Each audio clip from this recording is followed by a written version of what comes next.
Kasus dugaan penganiayaan oleh guru honorer di Konawe Selatan akan dimulai disidangkan esok dengan agenda pembacaan dakwaan. Bagaimana Kejaksaan Agung menyikapi sorotan publik terhadap kasus ini?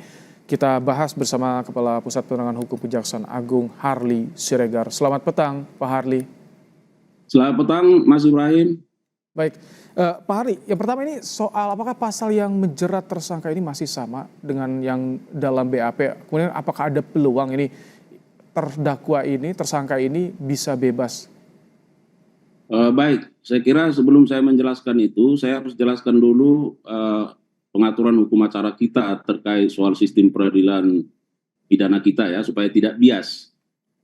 Nah, berdasarkan surat pelimpahan perkara ke pengadilan ya, nomor 1704 tanggal 15 Oktober 2024 dan surat penetapan dari Majelis Hakim Pengadilan Negeri Andolo nomor 104 ya sudah menetapkan persidangan itu tanggal 24 Oktober, berarti besok. Artinya bahwa kewenangan menahan, mengadili, memeriksa tentu ini sudah menjadi kewenangannya pengadilan.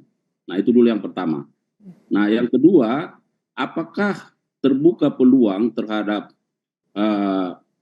saudara Supriani ini terdakwa akan dinyatakan bebas? Tentu sangat tergantung kepada proses pembuktian yang ada di pengadilan nantinya.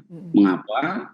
Karena apakah sesungguhnya bahwa fakta-fakta yang akan terungkap di persidangan sama dengan fakta-fakta berkas perkara.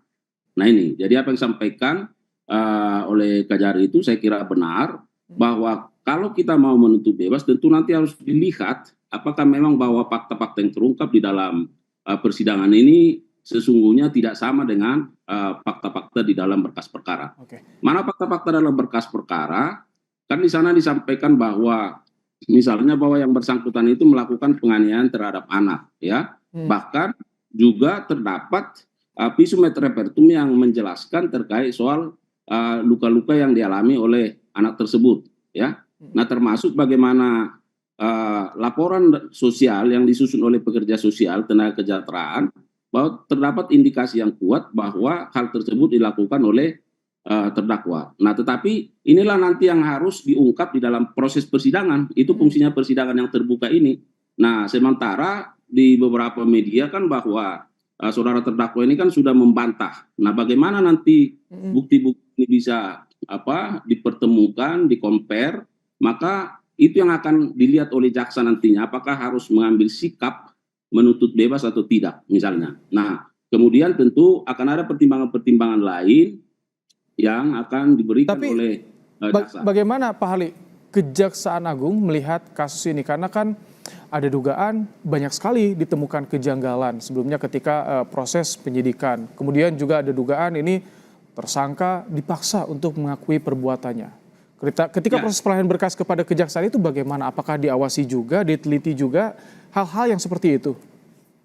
Nah, yang pertama oleh karena itu kami sangat responsif terhadap perkara ini dan kami sangat prihatin. Oleh karenanya kami secara cepat ya langsung melakukan inisiasi dan meminta supaya saudara terdakwa ini segera ditangguhkan ya. Nah, ini dulu.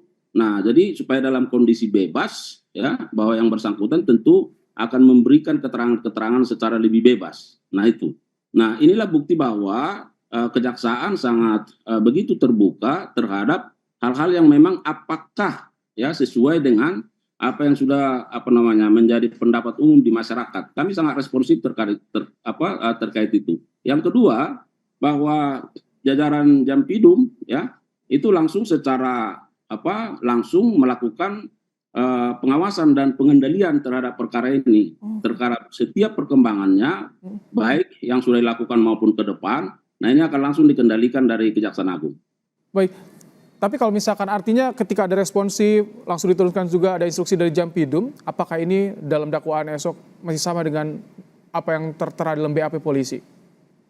Nah, itu tadi yang saya sampaikan, Mas, bahwa kita kembali sistem peradilan pidana, bahwa hakim memeriksa dan mengadili satu perkara berdasarkan surat dakwaan. Surat dakwaan disusun berdasarkan fakta-fakta dalam berkas perkara. berkas perkara disusun berdasarkan bukti-bukti yang diperoleh oleh penyidik dalam proses penyidikan. Nah, inilah nanti yang akan dikontes, ya. Sekali lagi ini akan dikontes secara terbuka di depan persidangan. Apakah dakwaan yang akan diajukan oleh jaksa penuntut umum berdasarkan fakta berkas perkara itu ternyata menjadi fakta dalam persidangan. Kalau ternyata itu bukan menjadi fakta dalam persidangan, nah makanya nanti pimpinan akan melakukan penilaian terhadap perkara ini. Oke, baik. Terima kasih Pak Harly Siregar, Kapus Penkum Kejaksaan Agung telah bergabung dalam program Kompas Petang sore hari ini.